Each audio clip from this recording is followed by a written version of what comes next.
Coty. J'ai Bah, finalement spontanément commencé par là. la vie est trop courte pour parler de Jordan Bardella. C'est un peu ça le problème. Certes, mais bon, quand même. Rappelons que c'est dimanche. Est-ce que tu vas aller voter déjà, Flavie? Non seulement, Gauthier, je vais aller voter, mais je suis assesseur ou assesseuse, je ne sais pas comment on dit, à la mairie de mon quartier que je ne nommerai pas, parisien, dit bourgeois. Eh bien, et je vais voir à peu près qui défile. Eh bien, moi, j'admire ton dévouement, hein, parce que franchement, moi, je pense que je ne vais pas aller voter. Moi, je vais voter. D'accord. Et alors, rapidement, ouais, qu'est-ce que tu en as pensé de la campagne des européennes? Y en a-t-il eu une d'abord? Alors, y en a-t-il une? Moi, tu sais, je n'ai assisté à aucun je n'ai écouté aucun des débats. J'ai écouté de temps en temps des petites recensions comme ça.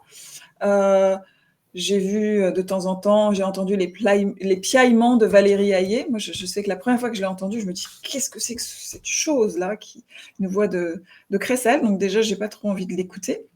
C'est vrai que c'est un personnage Lovecraftien. Tu sais, c'est comme les dieux extérieurs dans Lovecraft qui sont pleins de tentacules et de voix stridentes qui rendent les gens fous.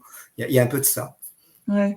Elle est particulièrement antipathique. Bon, voilà, je fais du subjectif, c'est pas terrible, mais enfin, c'est comme ça. C'est vrai que c'est consternant que nous avons quelqu'un qui ramasse à gauche de Macron, qui s'appelle Monsieur Glucksmann, qui... Non, mais comment dire, là, Moi, il y a un truc qui me frappe de plus en plus, c'est à quel point Jordan Bardella ressemble à Jacques Chirac jeune.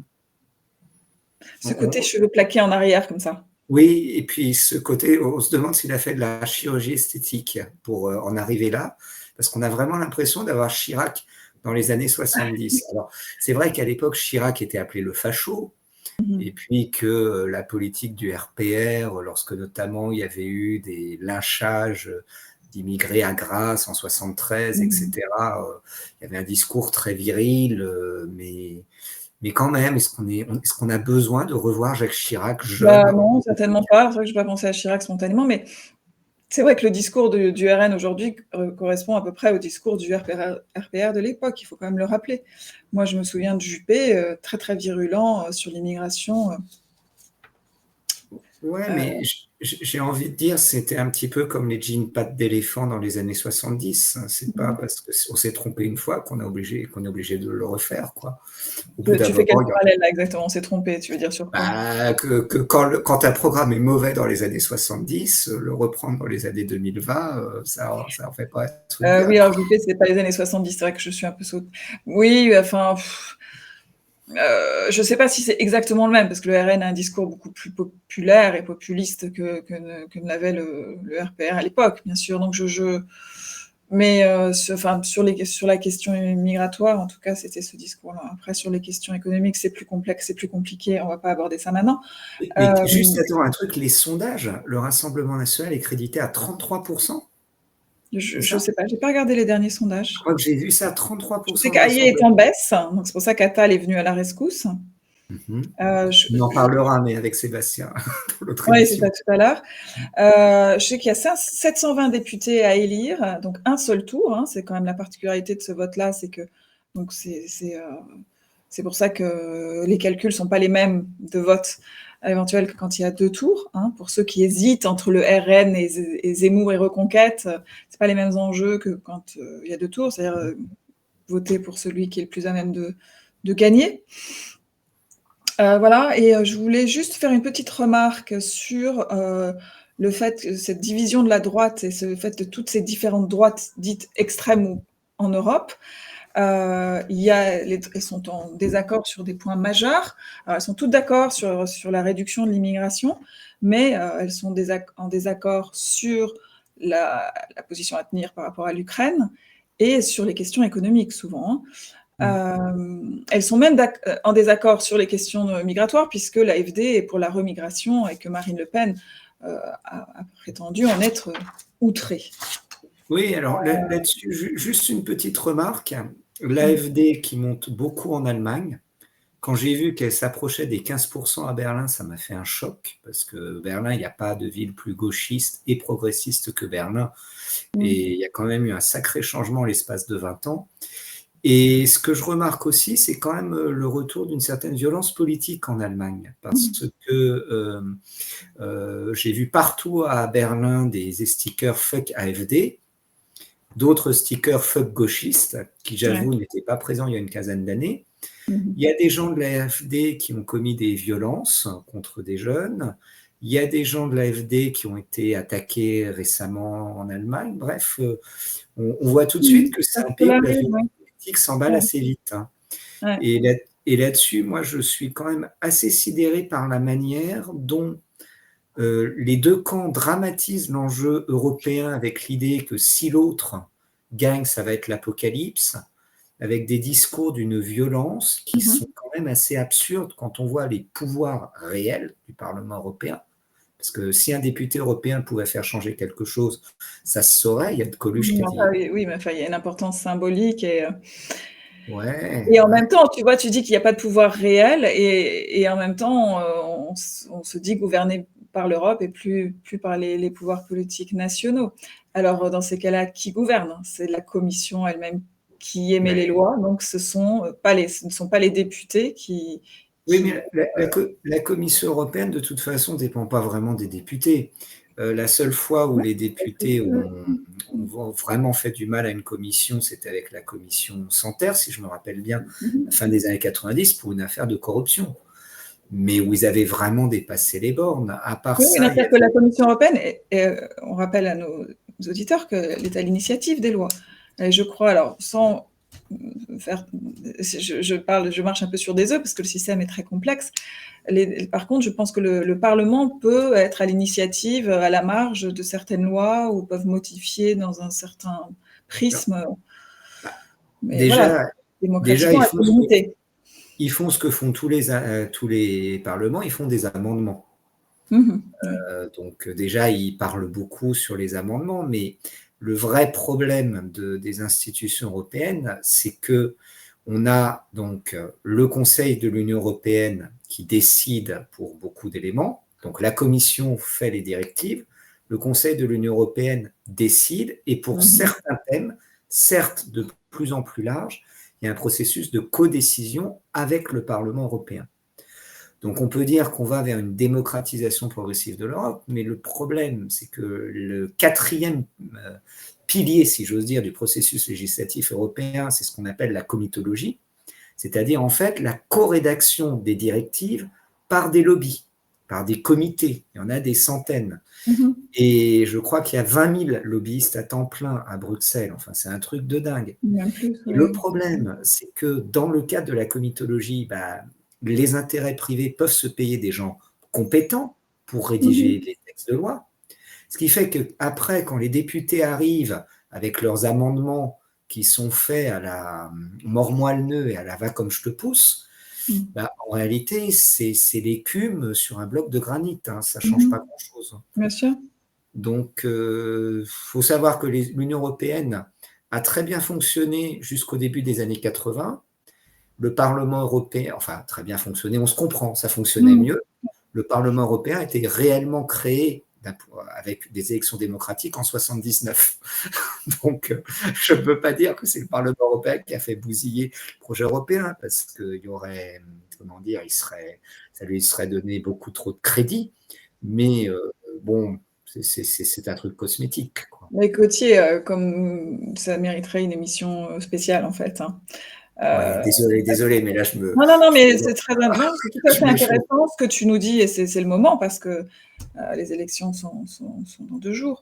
Mais ça mériterait une émission spéciale, voilà, parce qu'en effet, il y a beaucoup à dire, et je pense que, moi, la première, on est très, très mal au courant de la façon dont ça fonctionne. C'est pour ça, il y a un proverbe célèbre, dans le doute, abstiens-toi. Non, mais c'est normal même moi, je suis dans le questionnement, c'est normal de poser ces questions, de savoir justement que le manque d'information... J'essaie de te pervertir, de te détourner de ton devoir de citoyenne. J'en suis désolé. Ah, tu veux dire abstiens-toi sur le vote, oui. Non, C'est mon motto pour le Parlement européen. Alors, Allez, on rappelle juste pour terminer qu'il y a 3 groupes, hein, je crois. Et donc, il y a sur les droites dites extrêmes. Donc, c'est alors c'est Creux 68, ça te dit quelque chose ce nom? Parce que je vois Identité et démocratie. Donc, ça, c'est ce qui est rien RN. que le nom, il me fait marrer, moi. Mais attendez, Identité et démocratie. c'est un groupe qui contient donc le Reconquête, pour le coup, le PiS, Fratelli d'Italia, Vox, et donc c'est un peu plus libéraux. Et ceux-là, par exemple, sont plus pour l'intervention en Ukraine, plus libéraux. Identité et démocratie sont moins libéraux, on va dire. Et après, les non-inscrits, troisième groupe non-inscrit, Fidesz, par exemple, Hongrie. Je te Bon, propose qu'on en reparle, on oui, voilà, on décortique arrête les là résultats la pour semaine ce sujet. prochaine. Mais je pense que c'était important quand même Ouais, d'en parler de rapidement. rappeler qu'il faut aller voter dimanche ou pas. Oui. Mais toi, tu Alors, n'y vas pas. Voilà. enfin, je dis ça, mais je vais toujours voter parce que j'aime bien rencontrer les gens, bureau de vote, discuter Oui, c'est avec eux. intéressant. Moi, je suis assesseur, c'est très intéressant. Parce qu'en Ouais. général, je suis avec des gens qui sont pas, qui votent pas pareil, qui se détestent. Je suis entre les deux. Et pour les présidentielles, c'était ça. J'étais entre une centriste macroniste et un zémourien, un vieux monsieur zémourien. Et c'était assez intéressant. Ok. Donc, Allez. oui, les fameuses turbines, mon cher Gauthier. Ah, Je te les laisse turbines le Arabelle. sujet. À chaque fois que j'entends ce nom, je pense à un film d'horreur. Et puis je me dis non, C'est pas c'est des Annabelle, turbines. c'est Arabelle. Oui, oui, voilà. Désolé. Alors, c'est moi qui me lance. Lance-toi. Ben, alors, les turbines Arabelle, c'est une affaire qui commence à devenir un serpent de mer de la souveraineté française, puisque c'est sous le quinquennat Hollande où Alstom a été vendu aux Américains, à l'époque où un fringant jeune homme, Emmanuel Macron, tenait les manettes de l'économie française. Et alors, on a dit beaucoup de choses sur cette vente d'Alstom, et notamment que c'était un coup de canif définitif dans la souveraineté française, puisque ces turbines donc, servaient notamment à faire les turbines nucléaires des sous-marins nucléaires français, donc, et de la force de dissuasion. Alors moi, comme sur toutes ces questions de souveraineté, j'avoue que je suis assez prudent parce que, par définition, la souveraineté, c'est un domaine assez opaque. Et tous les 3 mois, on voit des types qui s'excitent sur Facebook sur un nouveau joyau de la souveraineté française est vendu aux Américains. Et ça y est, c'est foutu. Macron vend la France à la découpe, c'est un traître. Moi, c'est une rhétorique dont je me méfie un peu parce que je pense que l'État français est quand même moins naïf qu'on ne le pense et qu'il y a toujours un petit peu monté la mayonnaise à ce niveau-là.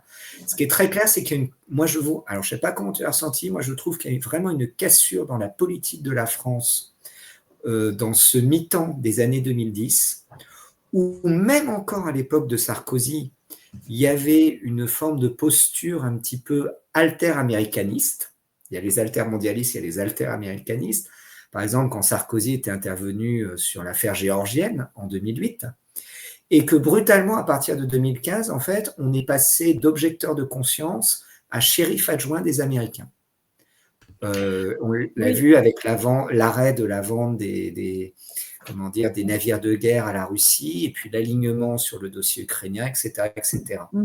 Je me suis toujours demandé s'il y avait un lien quand même avec cette affaire Alstom, puisque la guerre économique américaine, les lois anticorruption avaient brisé Alstom et obligé l'État français, pour éviter de payer une forte amende suite à une affaire de corruption, à vendre cette entreprise. Depuis... Non, Pardon ? L'affaire Alstom, c'est après Sarkozy. Oui, c'est après Sarkozy, mais c'était le moment où justement, il y avait eu les Américains qui avaient arrêté un cadre d'Alstom, le piège du siècle, avaient menacé Alstom d'une affaire de corruption, et en fait, après, donc, l'État français l'avait vendu. Et depuis, il y a des annonces régulières d'Emmanuel Macron avant les élections pour dire qu'on va racheter les turbines, et si j'ai bien compris, là, ça a avancé, c'est ça ? Oui, alors donc, donc on les a rachetés, mais je crois à peu près 3 fois le prix. Et puis, je ne sais pas à quel point toute la, je veux dire, la connaissance technique ou les brevets, ça, il y a beaucoup de zones de flou sur ce qu'on a vendu et ce qu'on rachète. En tout cas, ce que je sais, c'est qu'on rachète beaucoup plus cher qu'on a vendu. Hein, alors c'est pareil, ça mériterait aussi une émission entière pour qu'on creuse un peu plus le dossier, hein, puisque nous, là, on parle de choses comme ça, qu'on lit notre revue de presse. Quelquefois, on n'a pas le temps de lire les dossiers en profondeur, donc on veut juste faire part Comment tu nous balances? Non, mais c'est vrai, il faut... On va progresser. On va progresser, parce que c'est vrai que chaque fois, ça, on le dit je pense que c'est bien qu'on en parle à nos auditeurs. Pour l'instant, on travaille beaucoup, l'un et l'autre, et donc, on a un travail, je veux dire, à plein temps, et on n'a pas toujours le temps de préparer nos dossiers en profondeur, et ça, c'est une frustration qu'on a, et on se trouve... moi, je suis pas très contente de moi là-dessus. Donc, mais les vacances vont nous permettre de nous mettre au rythme. Donc, il va falloir qu'on trouve un moyen de trouver un peu de temps pour... parce que là, l'important, c'est qu'on vous soumette ces dossiers qui nous semblent majeurs dans la semaine, les dossiers d'actualité majeure. Et après, c'est aussi à nos auditeurs éventuellement de se renseigner et de creuser. Parce que, par exemple, typiquement sur le dossier Arabelle, c'est extrêmement complexe. Il y a eu, en effet, au moment où Macron était ministre de l'économie, cette vente qui a en effet beaucoup choqué les souverainistes. Arnaud Montebourg était vent debout contre cette vente, et je pense qu'il faut écouter toutes ces interventions. Je pense qu'il fait du bon travail, malgré toutes les critiques qu'on peut avoir à son égard. Je pense qu'il a été sincère dans cette lutte-là, et en tout cas, il a été très constant jusqu'à encore aujourd'hui dans l'analyse de cette vente-là. Après, oui, alors je voulais juste revenir sur ce que tu disais au début. Tu trouves que la question souverainiste est opaque. Tu pourrais préciser ta pensée. Je n'ai pas bien compris ce que tu veux dire. En fait, ce que je pense, c'est qu'on voit circuler, et ça, c'est un peu l'effet réseaux sociaux, les bulles cognitives sur les réseaux sociaux. Dès qu'une entreprise est vendue aux Américains, il y a cette idée, un joyau décisif pour la souveraineté française est vendu, est bradé aux Américains. Philippot fait une vidéo, etc., etc. Que ça soit, il y avait une affaire, un leader, je crois, français sur les lunettes infrarouges. Enfin, oui. Bon, après, il y a entreprise stratégique et entreprise stratégique. Oui. Alstom, oui.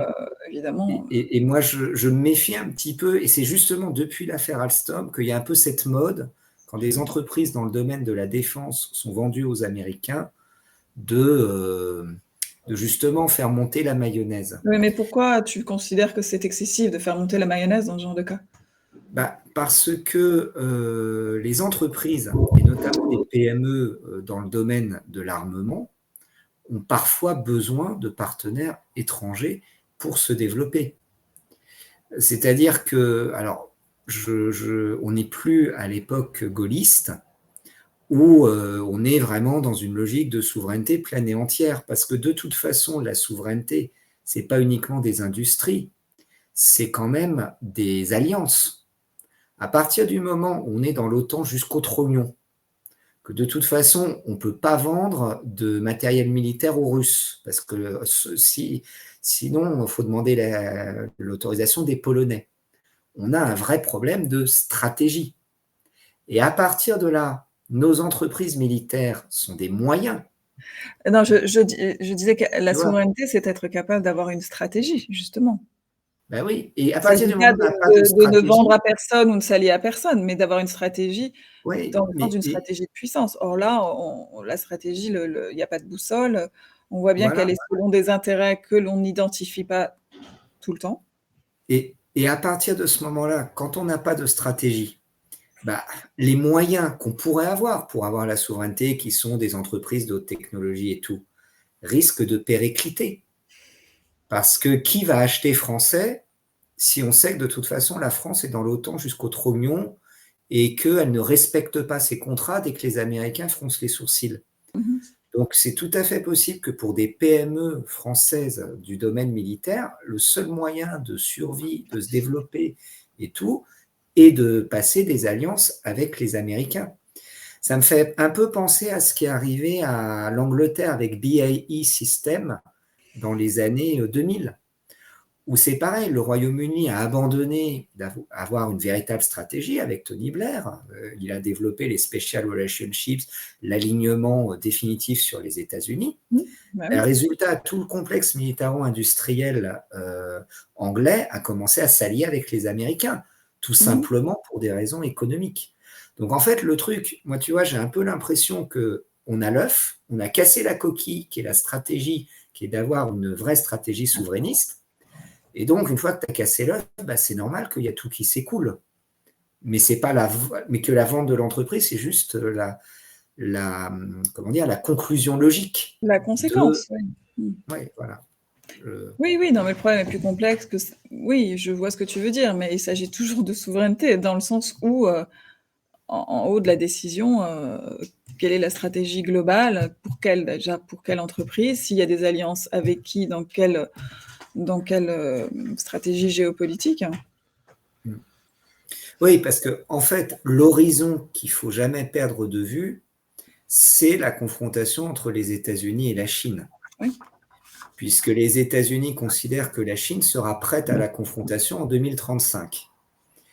Et dans ce cadre-là, ils ont une fenêtre d'opportunité pour détruire la puissance chinoise. Ils n'ont pas encore trouvé la solution pour, mais ils la cherchent activement. Tout comme l'Angleterre cherchait la fenêtre d'opportunité pour détruire la puissance de l'Allemagne avant qu'elle arrive à une flotte de guerre comparable à la flotte britannique à l'horizon 1922. Bon, et à partir de là, la politique américaine est d'essayer de faire en sorte qu'aucun partenaire ne puisse aider les Chinois à être prêts à raccourcir le temps de préparation, en fait. Et c'est dans ce contexte que l'affaire Alstom est intervenue, parce que Alstom envisageait de faire des transferts de technologie à la Chine, et donc les Américains ont sifflé la fin de la récréation. Ce qui n'était pas non plus une très bonne idée, américain ou pas. Enfin, je veux dire...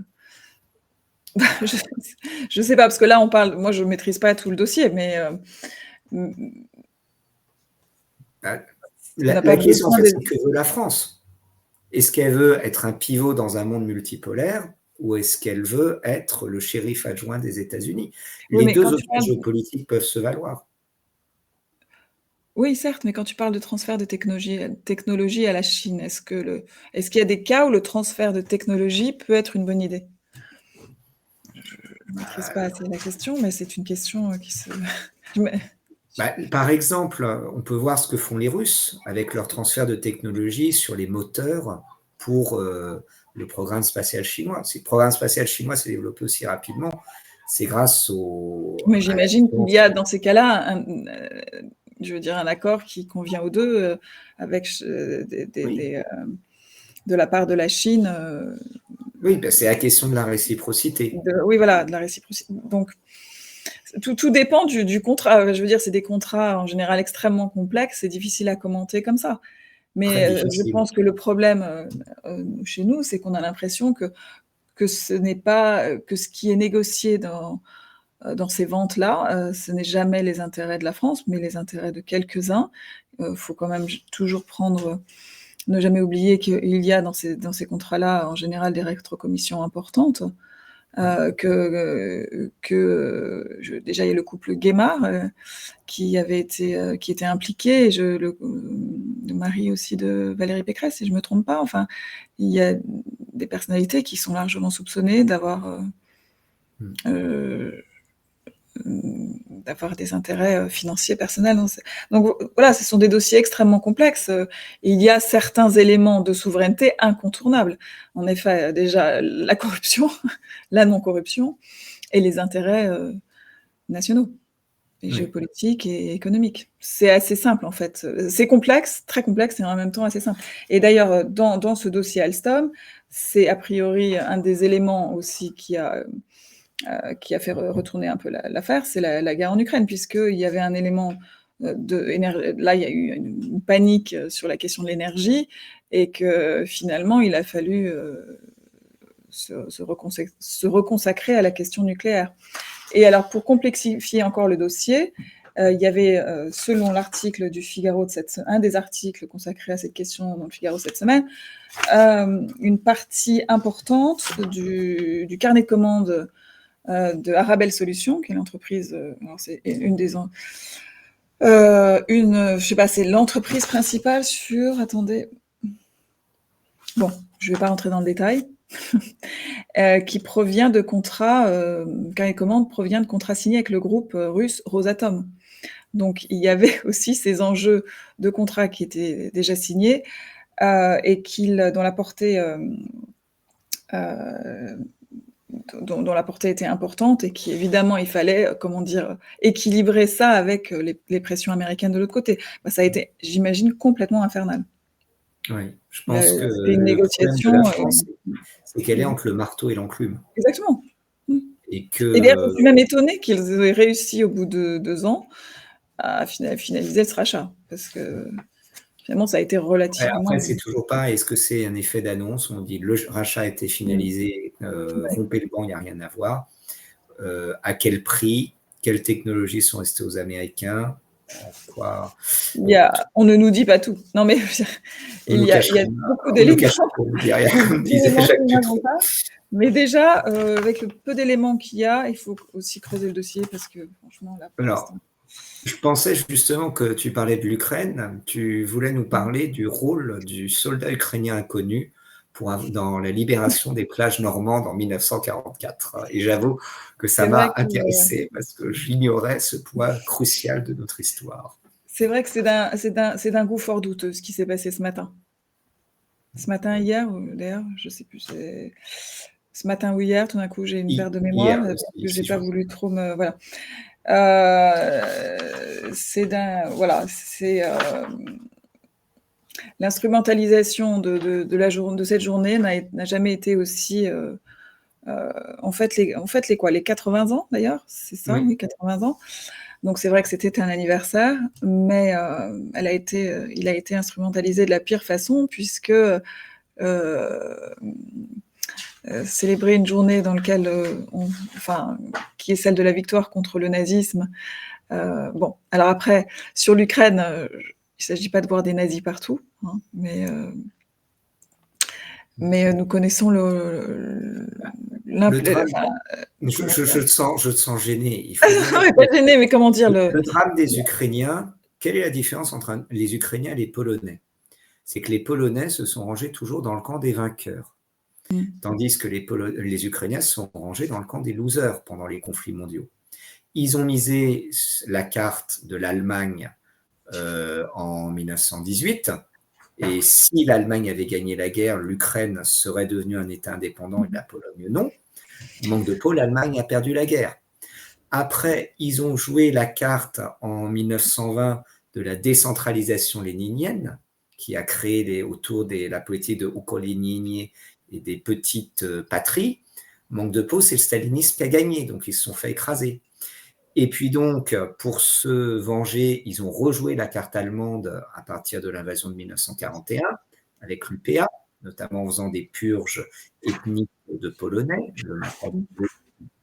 et que là encore, caramba, les Allemands ont encore perdu. Et donc l'Ukraine s'est à nouveau fait écraser, avec beaucoup d'ailleurs de populations ukrainiennes qui ont été déplacées lors de l'acte savissois après la fin de la Seconde Guerre mondiale à l'ouest de la Pologne, pour poloniser des terres anciennement ukrainiennes. Donc, c'est ça un peu le drame de l'Ukraine, c'est qu'ils sont dans les perdants, et que quand on regarde le 6 juin 1944, les perdants, c'est plus les Allemands, quoi. Oui, et puis peut-être que puisque c'est toi l'historien, tu peux être beaucoup plus précis que moi sur les rapports de l'Ukraine avec les Allemands et donc avec le nazisme.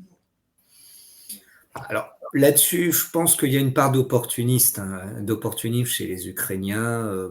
Idéologiquement, le nazisme, il est vrai que le mouvement nationaliste ukrainien s'appuie sur l'héritage des Vikings, qui donc étaient présents en Crimée à l'époque, via le trafic d'esclaves, et c'est l'idée que les vrais Ukrainiens ethniques seraient des descendants de Vikings et non pas des Slaves. Ceci étant, je pense. C'est ce qu'on dit des Russes aussi, c'est vraiment que pour les Ukrainiens. Ouais, mais après, moi, si tu veux, tout ça, je pense, de toute façon, les nationalistes d'Europe de l'Est, comme tous les nationalismes, ont des origines totalement mythifiées, dont tout le monde se fout. La réalité, c'est qu'il y avait des conflits de terre et que les Ukrainiens ne pouvaient pas saquer les Polonais, en fait. Et Mmh. donc, se sont alliés, et ni les Russes, et se sont donc alliés avec les Allemands. Mais moi, ce qui me gêne le plus quand même, c'est que les Russes ne soient pas présents aux cérémonies du débarquement de Bah, 1944. ça, c'était quand même largement prévisible. Oui, mais ça peut quand même, c'est quand même assez choquant, parce que Ah oui, non, mais c'est bien sûr, en soi, ça l'est complètement, mais sans les heu, Russes. puisque évidemment, Mhm. la guerre n'aurait pu être gagnée sans cette tenaille. Oui, c'est ça. Il n'y aurait pas de débarquement en 1944 sans la victoire de Kursk quand même. Mmh. Mmh. Parce que c'est ça qui fait accélérer justement la volonté de débarquer des Alliés. Donc tout ça me paraît un Et peu... surtout, alors, pour terminer sur le mauvais goût, le discours de Macron, dont je n'ai écouté qu'un extrait, mais qui m'a suffi, dans lequel il parle, il sait, alors je ne sais pas exactement les termes, mais la vaillance de la jeunesse française qui est prête à se sacrifier de nouveau pour défendre ses valeurs. Discours va-t-en guerre où il non, mais là, franchement, j'ai trouvé ça absolument écœurant. Sachant que la plupart de la jeunesse française est totalement ignorante de ce qui se passe en Ukraine et s'en fiche complètement. Oui, Donc mais d'un déjà, côté, ils connaissent bien le débarquement et jouent à Call of Duty. oui, non, mais déjà, je ne sais même pas sur quoi ils se battent. Il paraît qu'ils se basent sur un sondage dans lequel, mais évidemment, on pose les questions d'une façon qui fait que tout le but du sondage est déformé, puisqu'on a demandé à des jeunes s'ils étaient prêts à se battre, si leur pays était en danger, ce que je crois en plus, question à laquelle la plupart des jeunes répondent aujourd'hui non, pas du tout. Mais enfin, a priori, ils se sont basés sur ce sondage pour pouvoir affirmer cela dans le discours. Mais il y avait un discours extrêmement va-t-en-guerre, il y a eu une autre expression, enfin c'était en plus extrêmement roucoulant, C'est il a pas pris une voix nouveau. très, de temps en temps, on arrive à lui faire baisser sa voix, Ouais, mais honnêtement, Flavie, c'est pas nouveau. Tu te rappelles quand, je crois que c'était la première fois où il avait été élu, où il était allé à Oradour-sur-Glane. non, ça c'était entre les 2 tours. Il a été C'était au entre les deux radeau, tours. alors ça c'était aussi bien dégoûtant.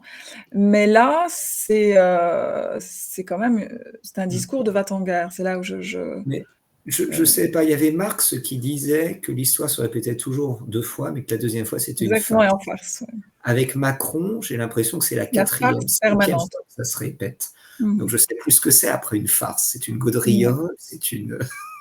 je sais pas, mes mots me manquent. Alors, je terminerai sur cette phrase de Joukov. Mhm. Alors, quel était Donc maréchal du son RSS, c'est titre celui qui a gagné exactement? la guerre. Qui avait dit, Après avoir gagné la guerre contre les Japonais, parce que les Japonais ont attaqué au début de la guerre la partie extrême orientale de l'URSS, ils sont pris une telle raclée qu'on les a plus repris. Donc Joukov, deux grandes victoires à son actif. mais il avait dit justement des Européens, nous les avons débarrassés du nazisme, ils ne nous pardonneront jamais. Ah oui, Mmh. c'est comme quoi il n'a pas tort. Alors, juste une C'est une remarque, parce que bonne tu connaissance parles de la des nature jeunes humaine. Mmh. qui ne savent pas placer l'Ukraine sur une carte. Bon, c'est pas... On peut dire qu'ils sont jeunes, ils ont le temps d'apprendre, comme l'orthographe. Mais moi, ce qui me frappe quand même, c'est le degré d'inculture historique des élites politiques françaises, qui est quand même assez récent. Parce que je me rappelle, par exemple, de l'affaire de Yougoslavie, quand la guerre de Yougoslavie a éclaté au début des années 90, François Mitterrand avait parlé de nos amis les Serbes, en référence, bien sûr, à Mmh. l'engagement des Serbes pendant la Première Guerre mondiale. C'était des alliés historiques. Oui. Ouais, oui. Et les gens, quand même, la nation qui a eu proportionnellement le plus de pourcentage de morts par mobilisés, plus que la France. Donc, c'est pas rien, le martyr de la nation serbe pendant la Première Guerre mondiale. Mmh. Et à l'époque, la société ne comprenait déjà plus. Mais on avait quand même quelqu'un qui savait. Moi, ce que je remarque, c'est que quand il y a eu les commémorations de 1914, la Serbie avait été reléguée, mais à Mmh. l'arrière-fond des invités. Oui. Mmh. Mais c'est la Et, même, ça provient de la même instrumentalisation. Oui. oui, et c'est pas. Mais je pense qu'en fait, c'est que désormais, les élites ne savent plus le rôle de la Serbie. En fait, Moi, je ils crois ont que c'est pas toujours. qu'elles le savent pas, c'est qu'elles veulent l'écarter. La Serbie aujourd'hui est encore trop je dirais pas pro-russe, mais pas assez, pas encore assez européenne et otanesque, hein. Ouais, enfin, Je pense pas. Je pense que quand même il y a quelques personnes au gouvernement qui ont un minimum, en tout cas ceux qui écrivent les discours, les conseillers ont un minimum de notion d'histoire, hein. Je pense pas que c'est par, moi je l'ai bah, pas du tout analysé que c'est par ignorance. C'est absolument, ça a été absolument volontaire de les écarter. moi, je commence à en douter. Tu vois, par exemple, mettre l'Ukraine pour le débarquement, Ouais, enfin, ou du moins, c'est il y juste avait un c'est de la surmoi qui. malhonnêteté intellectuelle et c'est juste parce qu'ils comptent sur justement le manque de culture historique des Français aujourd'hui, spécifiquement des jeunes. Mais je pense que eux, bah, Macron le sait, enfin, Macron. Je pense que tu lui fais beaucoup de crédit, honnêtement. Après, je crois qu'ils ont complètement perdu une forme de surmoi. Alors, soit ils ont perdu le surmoi Un quand mélange des échelle deux dans sur ces cas-là, mais ça peut être tout soit à ils fait ont un mélange des deux, hein. pas les Il oublie connaissances. aussi ce qui l'arrange, mais Non, mais il faut dire la vérité, les élites françaises ne savent rien sur l'Ukraine et sur l'histoire de bah, l'Ukraine. Donc, Stéphane Séjourné, c'est certain. bon, je Après, pense il a qu'on va, des, on va après, il a arrêter des là-dessus équipes quand même. parce que, bon, on va pas tirer sur les ambulances. Et quel est le prochain sujet, donc? Alors, on va faire les 3 prochains sujets assez rapidement parce qu'on est déjà en Ouais, retard et nous devons passer aux discussions ouais. de comptoir. Alors, Alors Fico, un rapide mot sur Robert Fico qui n'est pas mort. Ils ont pas enfin, en tout cas, le tueur n'a pas réussi à le tuer malgré 4 balles à bout portant, je crois. mhm. Et je l'ai trouvé relativement en forme. Il n'y a aucune trace de blessure. Il s'exprimait très bien. C'était assez étonnant. Et il disait qu'il pardonnait à son assassin. J'ai appris par là que l'assassin était une personne âgée de 71 ans, a priori pas encartée dans quelconque parti politique, donc c'est un truc un peu étrange. Mais voilà, quand tu parlais tout à l'heure de violence politique, de violence, de polarisation à Berlin, oui, il y a une violence qui monte en Europe de façon générale. Enfin, il y a la tentative d'assassinat de Fico et les réactions, les menaces qu'aurait reçues. Enfin, il y a eu des menaces perpétrées par. Mais d'un coup, je sais plus qui. Je sais que ça s'est invectivé assez fort et des menaces de mort. Mais tu Ouais. te souviens, tu pourrais m'aider là? Je Non, perds la non, mémoire. bon, de toute façon, malheureusement, en Europe de l'Est, les menaces de mort dans la politique, ça Non, mais arrive là, c'est assez. pas en Europe de l'Est, c'est vraiment au niveau Ah oui, du Parlement européen. bah, de C'est toute entre façon, commissaires. Non, c'est pas le Parlement, c'est un commissaire européen c'est qui. clair que les digues sont en train de sauter. Moi, cette affaire avec Fico, ça me rappelle beaucoup, dans l'entre-deux-guerres, l'assassinat du roi de Yougoslavie, si je me rappelle bien, c'était le roi à Marseille, commandité par les fascistes. On voit, alors je ne dis pas là qu'il y a un commanditaire, etc., mais Fico est une personnalité qui a un discours un peu qui tranche en matière d'alignement vis-à-vis de l'OTAN, Ah oui. puisque la Slovaquie est quand même un pays très conservateur dans une Europe de l'Est très conservatrice, mais surtout qui regarde un peu vers la Russie. Oui, ça, bon, pour moi, c'était enfin, évident le contexte. C'est vrai tu Oui, as raison de le rappeler. C'est mais que, il faut oui, le rappeler. parce que quand je parle de ce tueur isolé, c'est Oui. vrai que ça paraît un peu étrange parce qu'en effet, c'est une personnalité qui ne rentre pas dans le rang. Alors, de toute façon, il y a une hystérisation autour de la question de la Mm. Russie. Donc, c'est vrai que tout homme politique qui arrive au pouvoir en disant bah, moi, avec la Russie, je veux une Ouais. autre politique que celle suivie actuellement, va attirer des Mhm. excités qui se disent voilà, c'est un suppôt du fascisme, ce qui peut amener à des actes isolés. Mais ce que je remarque quand même, c'est que quand on voit un peu la situation de l'Europe des années 30, où il y a vraiment cette question de positionnement des pays dans trois grands systèmes d'alliance, le Mhm. Comintern, le pacte anti-communiste et les démocraties libérales, il y a parfois un jeu de chaises musicales qui est accéléré par des meurtres politiques. Mhm. Donc j'espère que Fico n'est pas le début un petit peu, parce que on sent que ça craque, qu'il y a beaucoup Oui. d'hommes politiques qui veulent avoir une vision, on va dire, russo.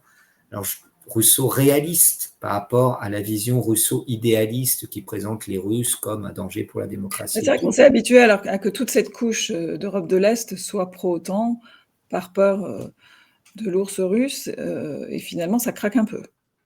Oui, ça craque, et Mais puis ça après, va craquer en Pologne, il y a aussi des partis pro-russes. mais est-ce que les peuples suivent? Parce qu'on nous dit quand même que ça... Alors, ils sont élus malgré tout, ces premiers ministres ou ces chefs de gouvernement. Après, on nous dit que les peuples ne les suivent pas, puisqu'on nous dit qu'en Géorgie, par exemple, le peuple est profondément pro-européen, pro-OTAN.